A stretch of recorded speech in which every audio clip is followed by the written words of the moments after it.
voiceamerica.com.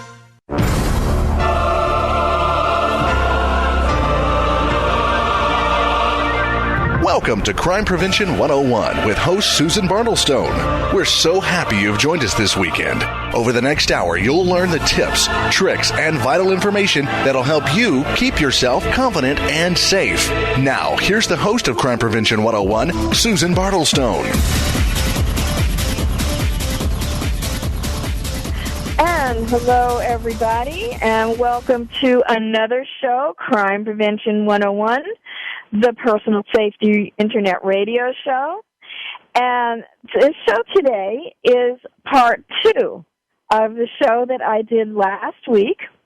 It's being taped live at the International Society for Crime Prevention Practitioners Symposium that was held in Denver, Colorado this past October.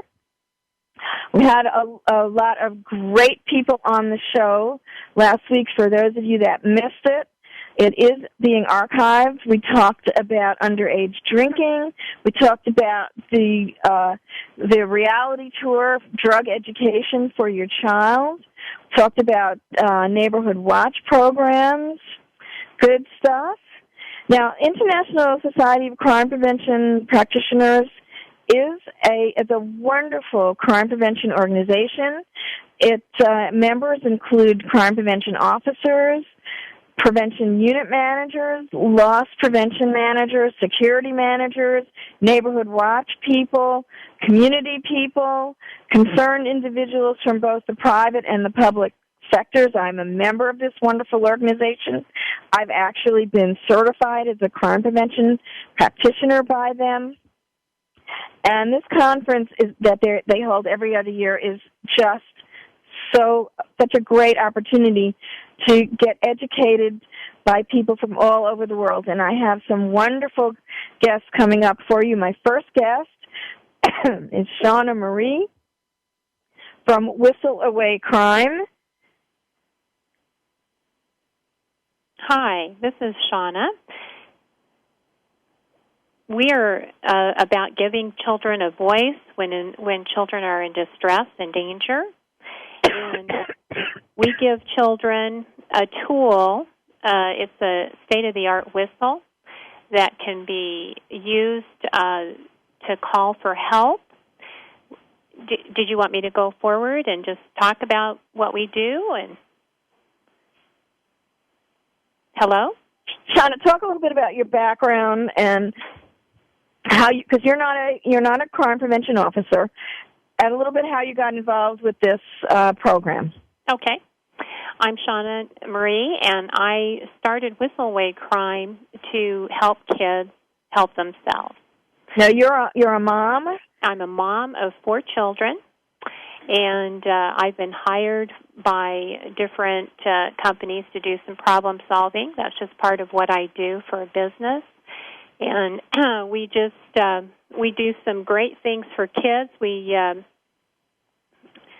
Because we have 4 children, and I had a child that kept getting lost. We lost him in Disney World. I've had children lost in the woods. I've been lost. I think I counted up 22 incidents growing up when I needed help. And, unfortunately, all of us will need someone else's help at some point. And so Whistle Away Crime is one of those answers that can be used for children, adults, families. It's for anyone that could become hurt, lost, or endangered in their normal activities. Now, how does this program work? Well, we have a 2-time award-winning DVD that teaches children when and when not to use a state-of-the-art whistle to call for help. And the whistle itself is non-chokeable. It's very dependable. It's very loud, and we teach kids that it's a tool and not a toy. And the DVD is it teaches children through children, they learn through the media now. So we meet kids where they are, and that is with the media. And so we have a DVD that they simply pop in, and they can role play with it. The DVD shows them hands-on expertise on how to recognize danger, stay away from it, and if things go wrong and they can't stay away from it, how to break away. It teaches them how to use their whistle. It teaches them that it's not about winning a fight, it's about getting away. And, kids get it, and they get it because we meet them, again, where they're at through media. And this is something that a parent would do with the child, correct? A parent, a school, any type of child-friendly organization, churches, anyone can take this DVD. We've developed this DVD so that it can go on without us. It doesn't take us going into a room and teaching for several hours our program. Mm-hmm. The DVD does that for you. And it's something where children see the different scenarios that a whistle can be used, whether it shows a scenario where a child is hurt and they need help. It shows a scenario where a child is lost in the woods. There's a scenario where someone drives up next to a park and a man gets out. He has a dog leash in his hand. He's very friendly. He tells them he needs some help, and it shows them. That's a standard ploy, by the way. Correct? It happens so often. It does. I mean, the same old evils keep happening, and we have decided that, kids get it when they get the picture. They understand it when it's played out in front of them.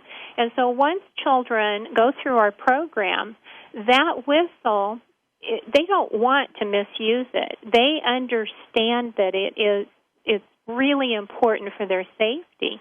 And we have a full-blown program that actually has an oath. The child takes an oath. The parent or caregiver takes an oath about the whistle and its use. And, once kids go through the program, it's like little ones. It's like a security blanket. You'll see it hanging around their neck. We have a 5-pound breakaway on our lanyard, and so that's safe as well. And you'll see them just kind of coddle their whistle, and it's almost like a little weapon for them. They know if they blow it, that it's going to bring needed attention to them. There's something. I was just going to ask you to describe the whistle, and also tell me what age child is this aimed at? Right now I just got done talking to a university. They're wanting to do a high school university film with us. Law enforcement has encouraged us to do a 50-plus film, and our current film is good for children and families. They get it. I mean, it covers the gamut. We've had children as young as 3 years old that have, they don't get the hands-on portion, but because of our approach, they get why the whistle's important. And they don't mind wearing it. They like it. It's, like I said, it's like a security blanket. And children as young as 3, 4, and 5 have been taught to call 911.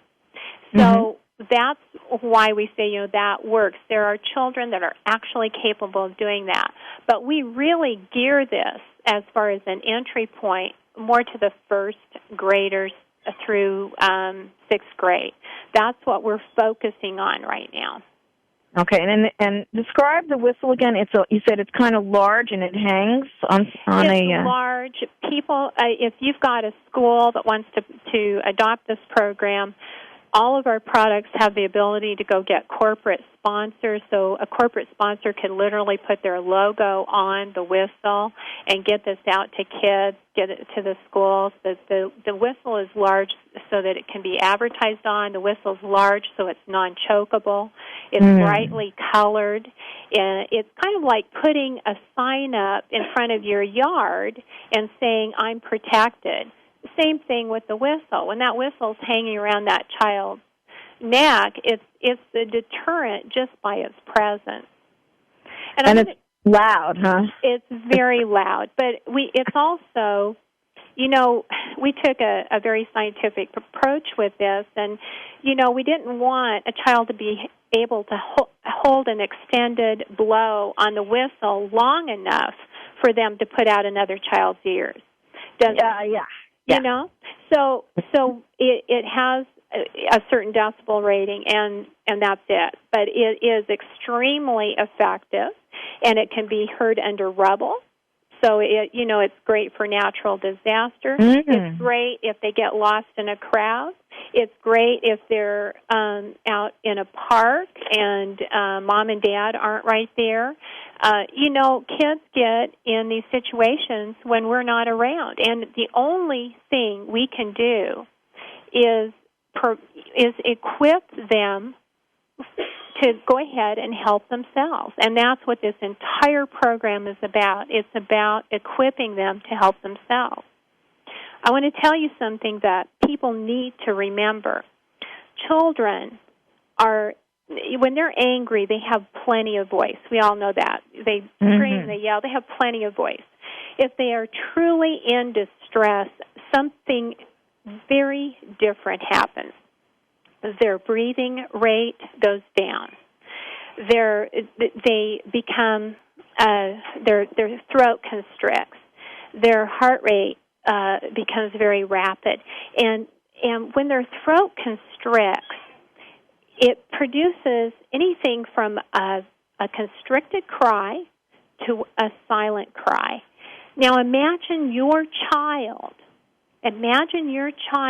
They need help, and all they have is their voice. And when they open their mouth, nothing comes out.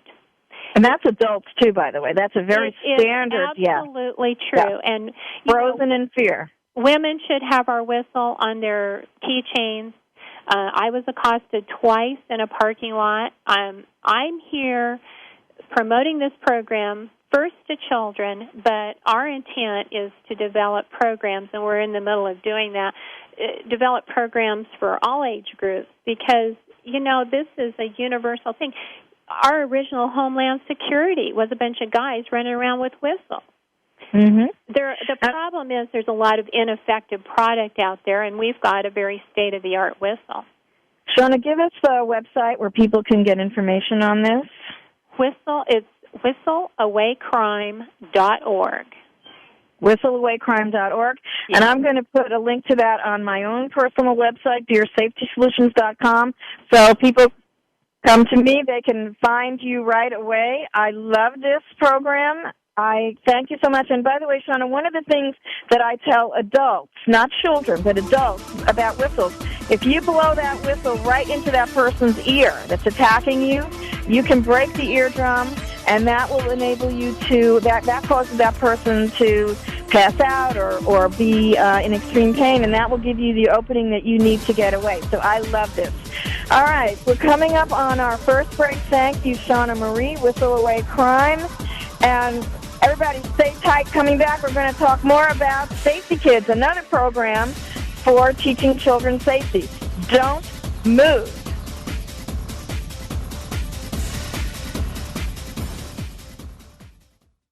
News, opinion, passion. Your voice counts. Call toll-free 1-866-472-5787. 1-866-472-5787. VoiceAmerica.com. After more than 17 years' experience teaching safety skills to thousands of women and men, crime prevention and personal safety expert Susan Bartelstone concluded that by thinking and responding quickly, ideally within 20 seconds, potentially violent criminal encounters can be prevented. Using techniques from many different disciplines and illustrated by 60 real-life examples and success stories, Susan shows how it's done in her new book, Think Fast and Prevent a Violent Crime, How to Respond to Danger in 20 Seconds or Less. Check out www.fightsafe.com fightsafe.com for more information. You'll also find information there on Susan's upcoming Crime Prevention 101 personal safety teleseminars. Think fast, talk fast, fight smart would stress the many opportunities you have to deter or defuse a criminal encounter and how to use your brains instead of your muscles in a fight. Look for the new book information or sign up for Susan Bartelstone's personal safety seminars at www.fightsafe.com today. Have you ever thought about having your own internet talk show? Well, if you said yes, then click About Us. Then click Be a Host to get more information. Or just call Jeff Spinard at 480-294-6417. Say that again? 480-294-6417. VoiceAmerica.com.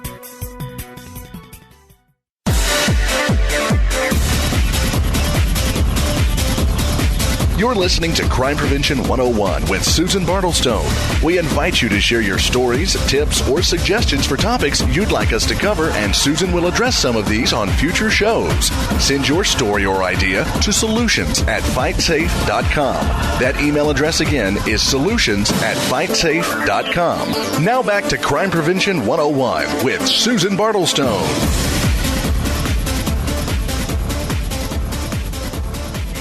Welcome back, everybody, to Crime Prevention 101.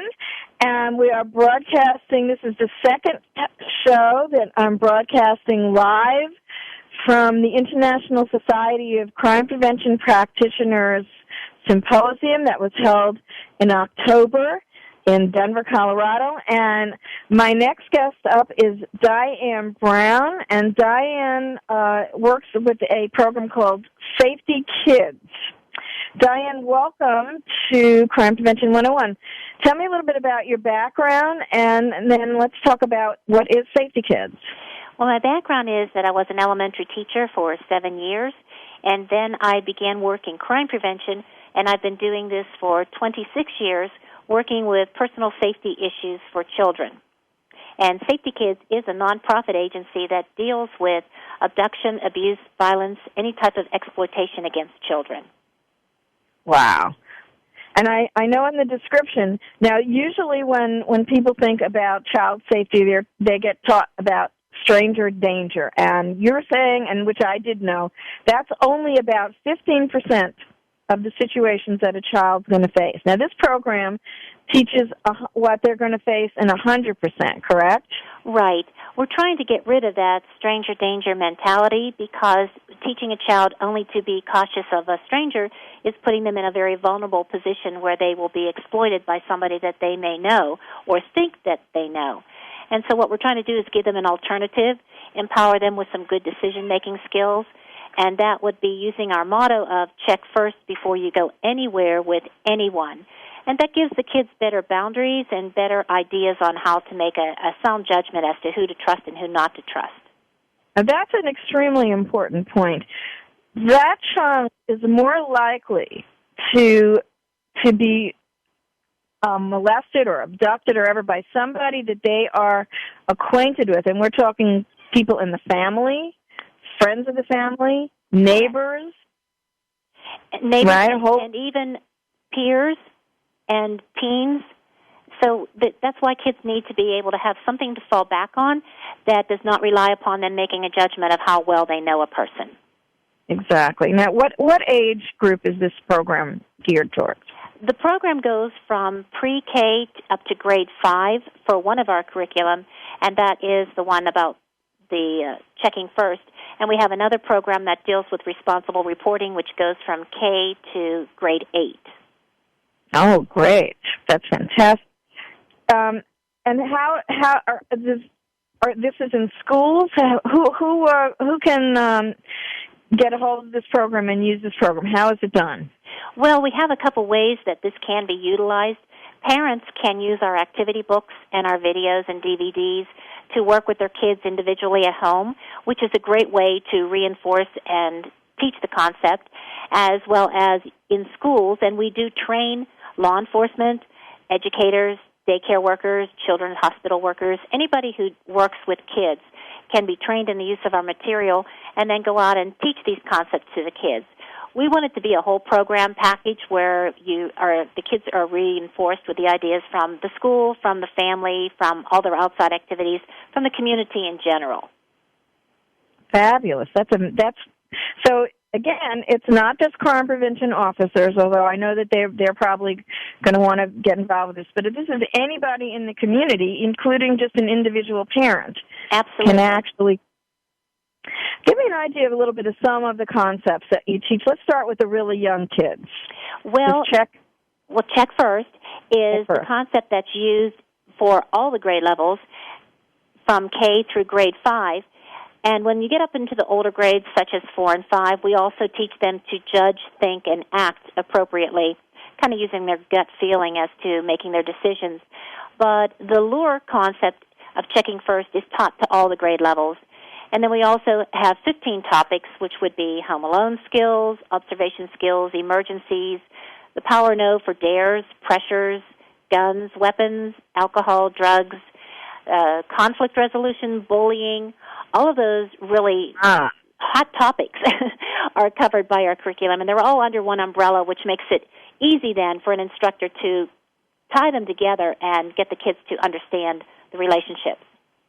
Now, bullying especially is a hot topic. I've seen so much about this problem. Am I wrong? Is this exploding somehow, or is this more getting more prevalent? Or? It is. It is exploding, and it's getting more recognition. And unfortunately, what's happening is that it's getting more violent, and that's where we need to be careful.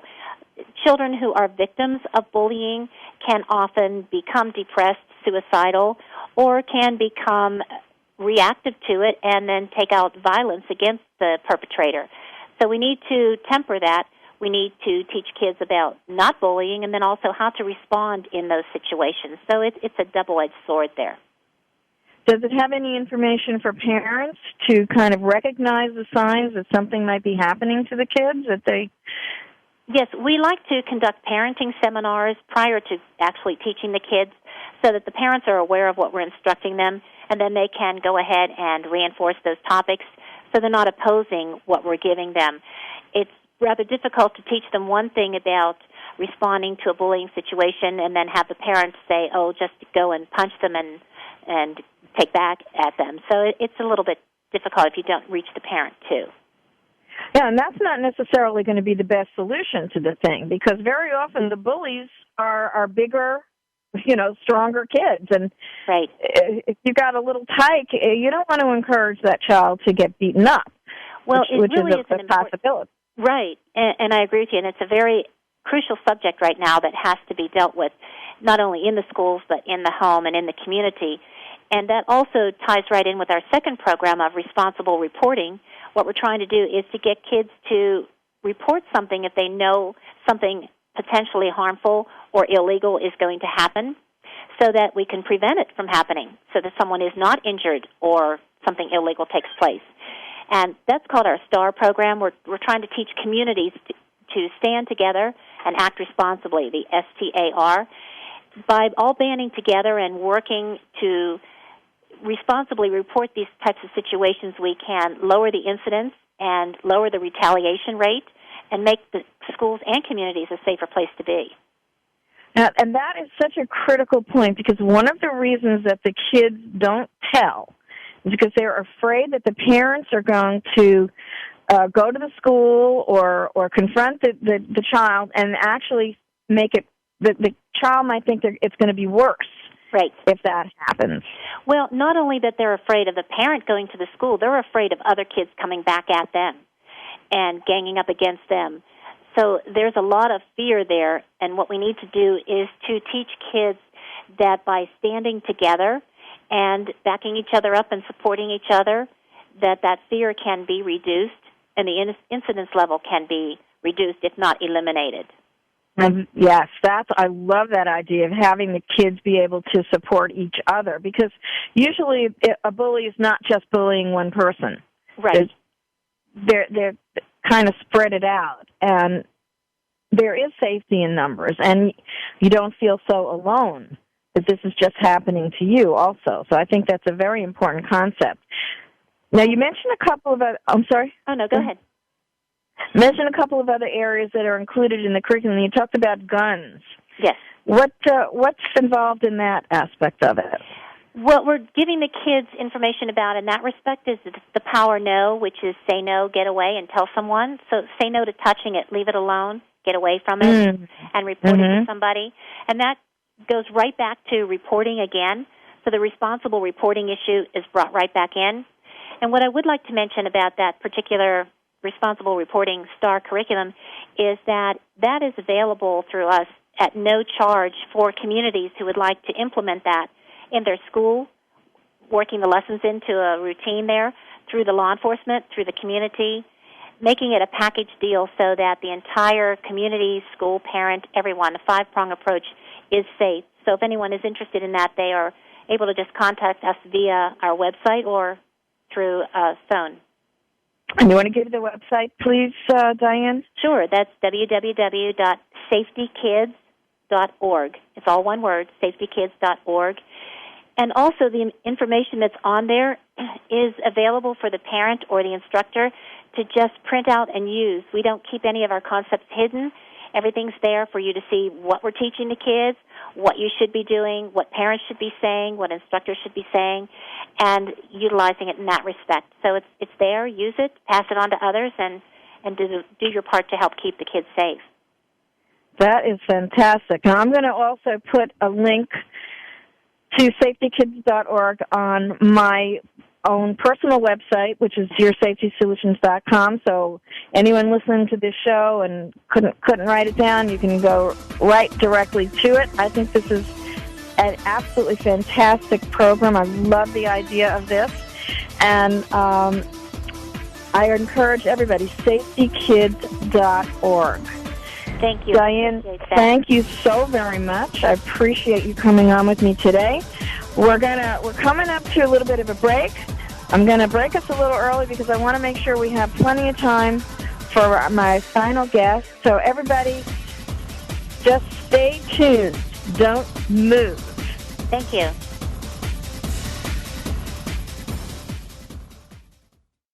Ask the experts. Call toll-free right now, 1-866-472-5787. And ask our All-Star team to answer your question. That's 1-866-472-5787. Thank you for calling. VoiceAmerica.com. After more than 17 years' experience teaching safety skills to thousands of women and men, crime prevention and personal safety expert Susan Bartelstone concluded that by thinking and responding quickly, ideally within 20 seconds, potentially violent criminal encounters can be prevented. Using techniques from many different disciplines and illustrated by 60 real-life examples and success stories, Susan shows how it's done in her new book, Think Fast and Prevent a Violent Crime, How to Respond to Danger in 20 Seconds or Less. Check out www.fightsafe.com for more information. You'll also find information there on Susan's upcoming Crime Prevention 101 personal safety teleseminars. Think fast, talk fast, fight smart, which stress the many opportunities you have to deter or defuse a criminal encounter and how to use your brains instead of your muscles in a fight. Look for the new book information or sign up for Susan Bartelstone's personal safety seminars at www.fightsafe.com today. Talk, talk, talk. That's all we do is talk. If you'd like to talk, call us toll-free right now at 1-866-472-5787. 1-866-472-5787. That's it. VoiceAmerica.com.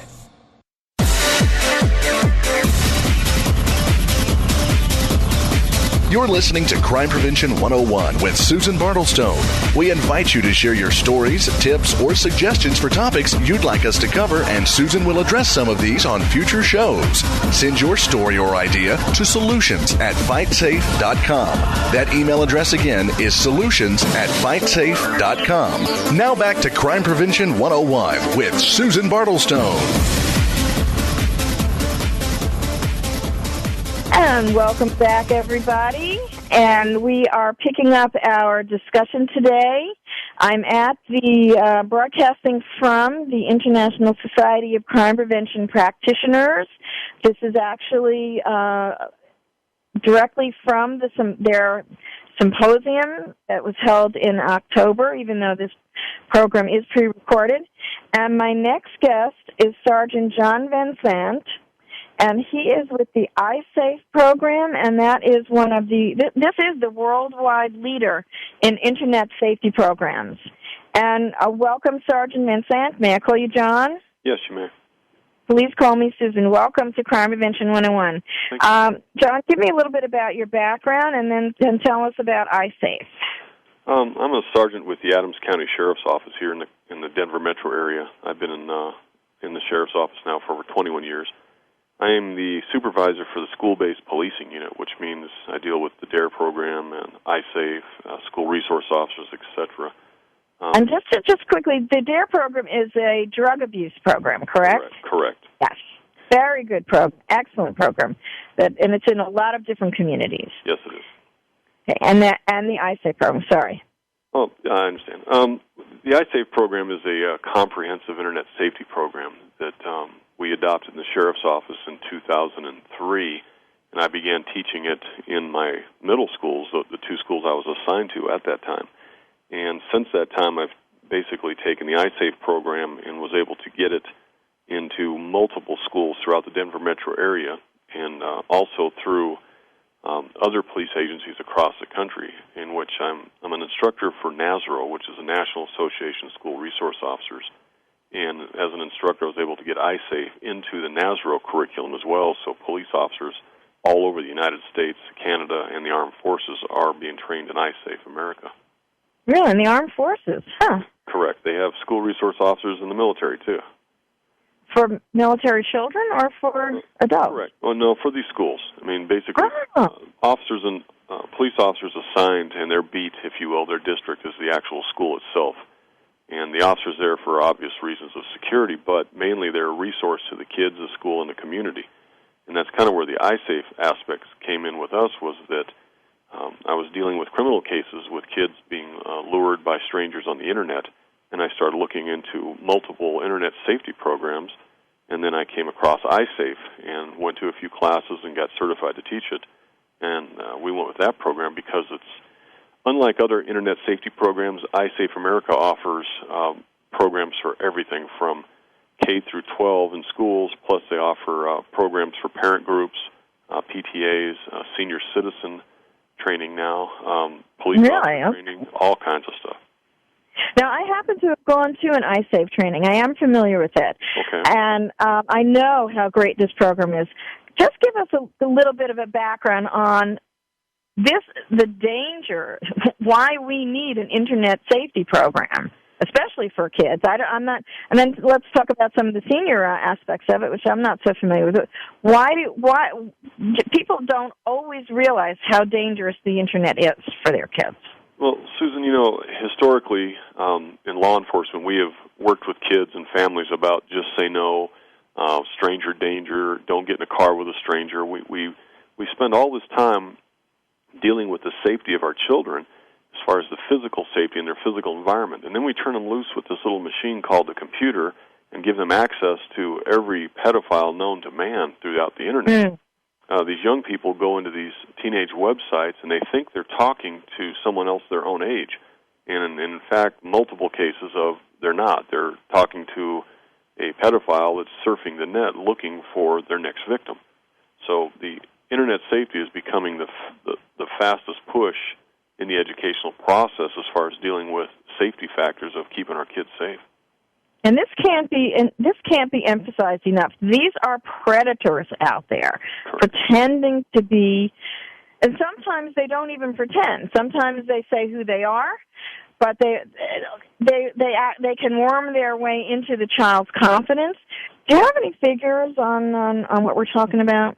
I wish I did, but I know that many agencies here in the Denver metro area over the last few years have enacted detectives specific to working Internet crimes. And I'll give you an instance with the Sheriff's Office here in Adams County.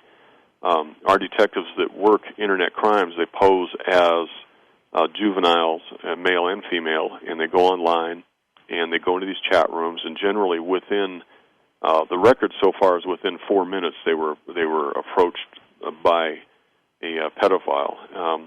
they generally want to meet, and that's their ultimate goal. They can't hurt the kid unless they can get a face-to-face meeting.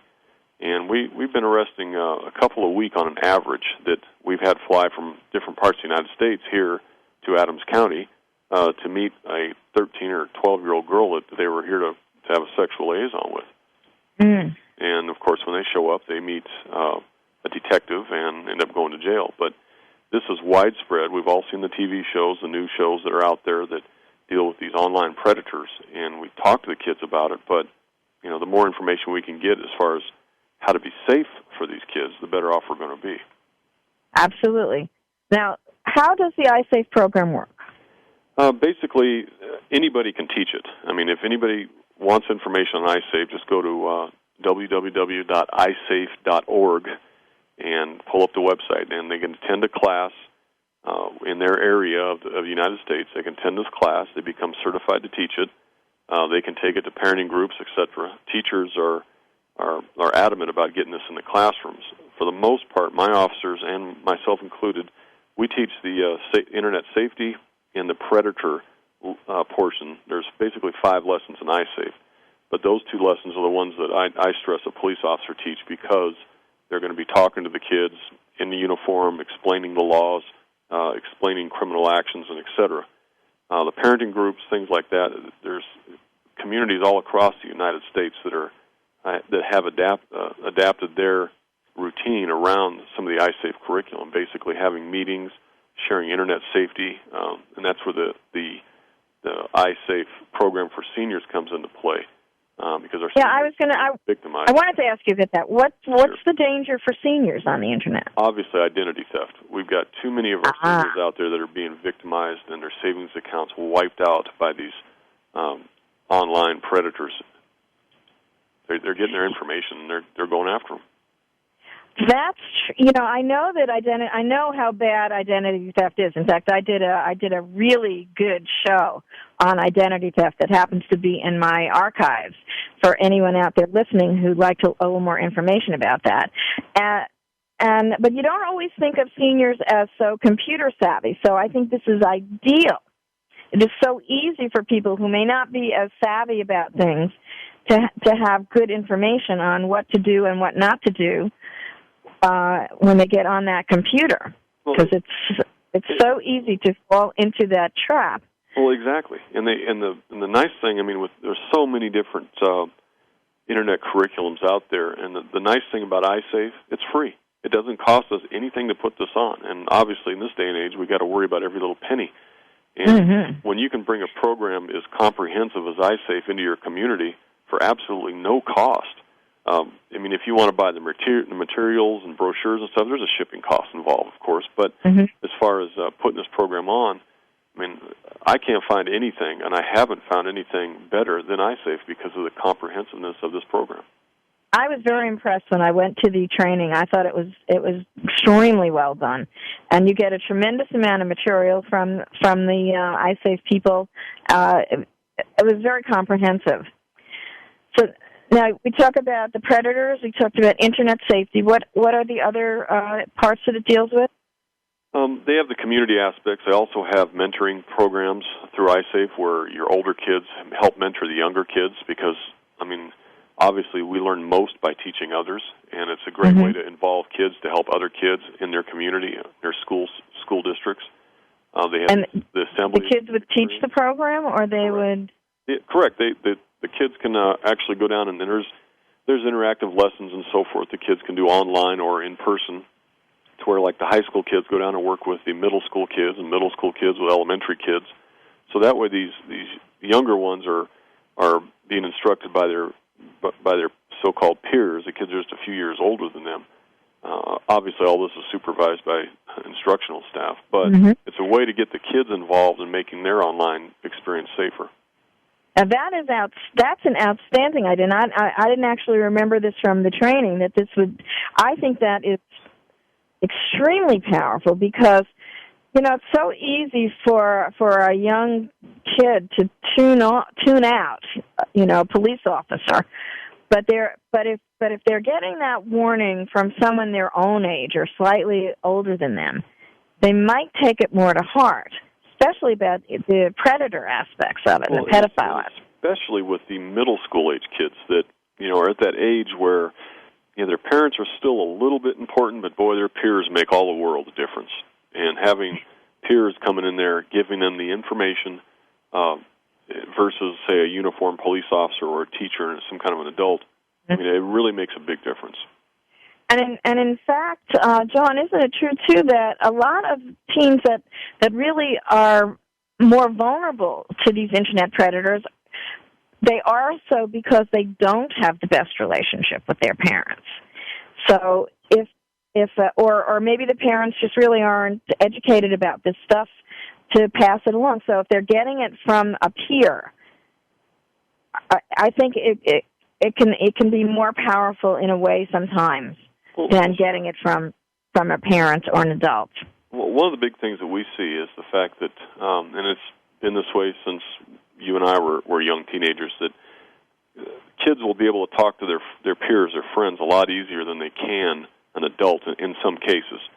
And absolutely. When you're dealing with some of the relationship issues and some of the things that are going on in this day and age, these kids have it rough. They can go online, develop a friendship with what they think is another kid their age. In actuality, they're being, they're becoming victims because they feel more confident and more comfortable going online talking to somebody than they do face-to-face. And in the ISAFE curriculum, we actually have a whole lesson dedicated specifically to that, where we discuss the aspects and why kids do this, because they got to understand they just don't know who they're talking to. That is just so important. Now, I'm trying to remember, does it also deal with cyberbullying and cyberstalking? Correct. There a lot of information deals with cyberbullying, cyberstalking. It's unbelievable as far as the criminal cases that we deal with, as far as kids picking on other kids, the instant messaging, things of that nature. And talk a little bit about that. Well, people don't always know what that is. Well, for instance, let's say you have a 12 or 13-year-old girl in middle school who's having relationship issues with her peers, and all of a sudden they decide they don't like her because of particular clothes that she wears or whatever, and they start sending her hateful text messages. Let's say they get her screen name and they start sending her hateful emails. Well, obviously these things are against the law, but a lot of kids don't look at it that way. They just put up with it for a while, and it's either going to lead to a couple of things. One, some kind of an altercation is going to take place, or two, the kids are going to start dealing with depression and things of that nature, and in some cases even worse. So, and I say if we talk a lot about that, and the kids understand that it's not okay, but unfortunately, a lot of kids participate in this type of behavior. Which is extremely important. All right, John, we're going to come up to another break. It's iSafe.org. I'm going to put a link on my own personal website, DearSafetySolutions.com, to this program for information. I thank you so much for being with me today. Everybody, we've got one more great guest coming up. We're going to talk about tourism-oriented policing. I'm so excited because I need to learn more about this myself. So stay tuned.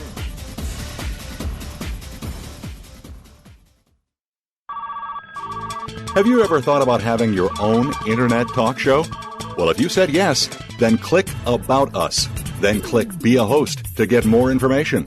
Or just call Jeff Spinard at 480-294-6417. Say that again? 480-294-6417. VoiceAmerica.com. After more than 17 years' experience teaching safety skills to thousands of women and men, crime prevention and personal safety expert Susan Bartelstone concluded that by thinking and responding quickly, ideally within 20 seconds, potentially violent criminal encounters can be prevented. Using techniques from many different disciplines and illustrated by 60 real-life examples and success stories, Susan shows how it's done in her new book, Think Fast and Prevent a Violent Crime: How to Respond to Danger in 20 Seconds or Less. Check out www.fightsafely.com fightsafe.com for more information. You'll also find information there on Susan's upcoming Crime Prevention 101 personal safety teleseminars. Think fast, talk fast, fight smart would stress the many opportunities you have to deter or defuse a criminal encounter and how to use your brains instead of your muscles in a fight. Look for the new book information or sign up for Susan Bartelstone's personal safety seminars at www.fightsafe.com today. News, opinion, your voice counts. Call toll-free 1-866-472-5787. 1-866-472-5787. VoiceAmerica.com.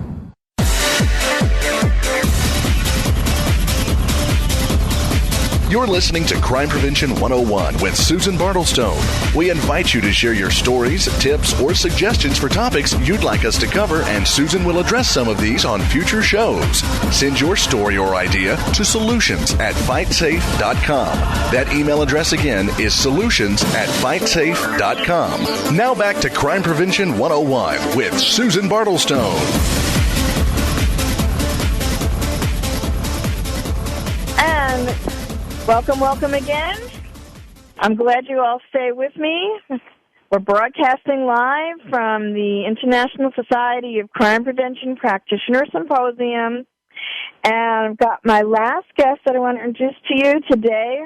Her name is Marion Leck, and she's going to talk about tourism-oriented policing. And she's doing the program on that. And I don't even know a lot about this, so I'm really curious to find out what this is all about. So, Mariam, welcome to Crime Prevention 101. Well, thank you so much for having me. I really appreciate it. My pleasure. Mariam, give us a little bit about your background and then tell us about tourism policing. Well, I've been a public servant, if you will, for over 30 years. I've worked for a sheriff's department, police department, community association, doing neighborhood watch and basic public safety coordination. And right now I'm working for the Woodlands Township, and my main responsibilities are public safety event coordination, working with businesses, more so the corporate end than the residential end, if you will. Okay. And what is tourism-oriented policing? Well, basically, it's a concept that was born late in the 1990s. And a lot of the concepts came through community-oriented policing, which started back in the 80s. Which you should describe that, too, a little bit for us. Well, in the 80s, the community policing concept came about where, we got away with, we meaning police, if you will, weren't getting out on the streets as much. We were in our air-conditioned cars. We were driving by. Community-oriented policing, depending on which department you would work for, would get you out of your car, get you meeting the people that you work with, whether that's residents, whether that's businesses, just more interaction in a specific assigned zone, if you will, so that you do become more interactive with your community. So you knew who the cop on the beat was? Correct. In the old days, and we kind of got away from that, so then the community-oriented policing concept came along, which was really going back to the old days, if you will. But of course, with today's technology, again, you could break it down much further and work it from there. So tourism-oriented policing was born from that same type of concept, that you have specific assignment. For example, if you think about it, tourism is the second largest service industry in the United States. Okay. I think healthcare is number one. So we have over $100 billion in revenue from tourism. We're drawing over 57 million visitors to the United States every year. And the growth in tourism is increasing even as we speak. Even with a poor economy, then I don't know if you've heard the new catchword, staycation, where I'm trying to get people to, in my general vicinity, instead of, I, of course, live in Texas, so Okay, I was just going to say, where are you based? Right, I'm in Texas, so instead of maybe coming up to Colorado, I'm going to stay in Texas because I can't afford the gas and whatnot. So there's a lot of staycations, and a lot of communities are trying to get people in their areas to come spend their money. And, for example, where I live in the Woodlands, Texas, the CVB, which is your Convention and Visitors Bureau, your Chamber of Commerce, your economic development zones, they're constantly trying to get new businesses in. They're trying to get vacationers in. They want people to come and spend money. In fact, at our mall in our town center area, over 70% of our revenue is from people other than those that live in the Woodlands. So you have to, as a policing agency, have to pay attention to that because that's the bread and butter of your community. And so as a policing agency, we want you to do neighborhood watch at the business level, if you will. You're going to be interacting with a variety of resources. If you're a patrolman in a residential area, generally speaking, the only other public safety people that you will cross paths with would be maybe a fireman during an emergency or a EMT. When you're in a business area, as the town center in the Woodlands is, you're dealing with many private security agencies. The mall has its own security. Buildings have their own security officer. So again, it's slightly different in that you are dealing with a large cross-section of public safety entities. So you have to have a special person, if you will, working in those entities. Also, what we're trying to teach through this concept is to have a tourism-oriented policing unit in your police department, because oftentimes the officer may be the most stable part of your tourism community. Okay. Do you see what I'm saying? In other words, if I'm the police officer and I've been there for 5 years, well, businesses come and go, tourists come and go, visitors come and go.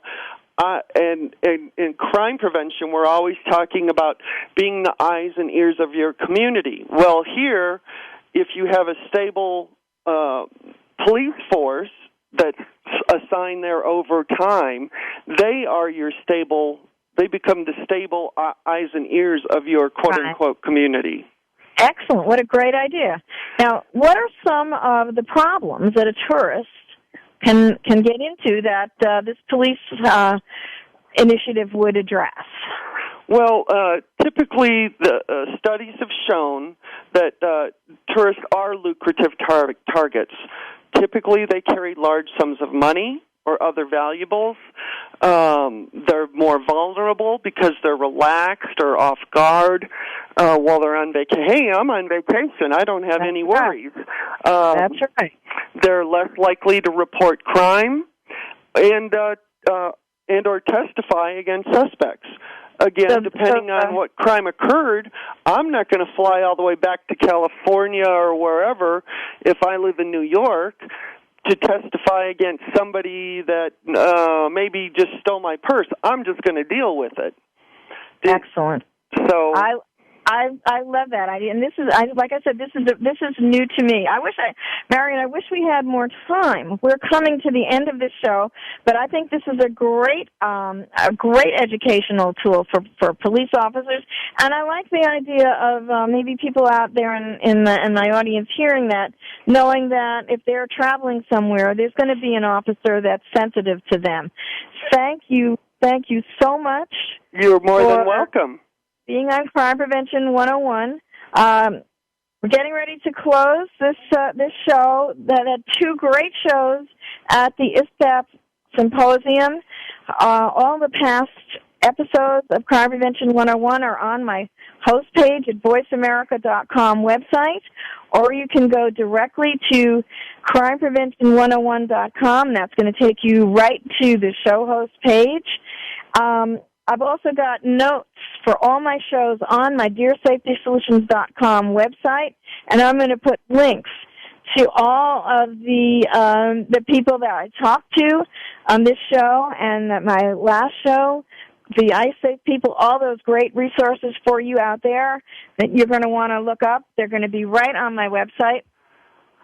Also, if you go to my Dear Safety Solutions website, you're going to be able to email me at solutions@fightsafe.com if you've got a question or a comment about the show, if you've got a safety concern, if you've got suggestions for future shows. I want to hear it. I want your emails. I want to have a mailbag full of your emails.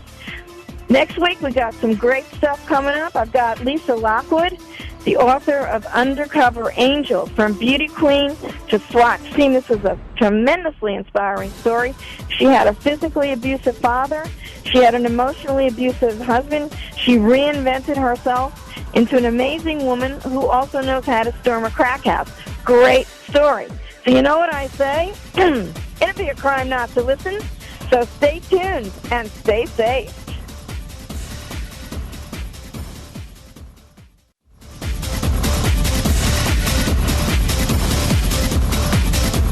We hope you got some useful information and inspiration this week on Crime Prevention 101. Susan Bartelstone invites you to join us again next Saturday at 11 a.m. Pacific Time and 2 p.m. Eastern Time here on Voice America. Have a great weekend and a safe weekend.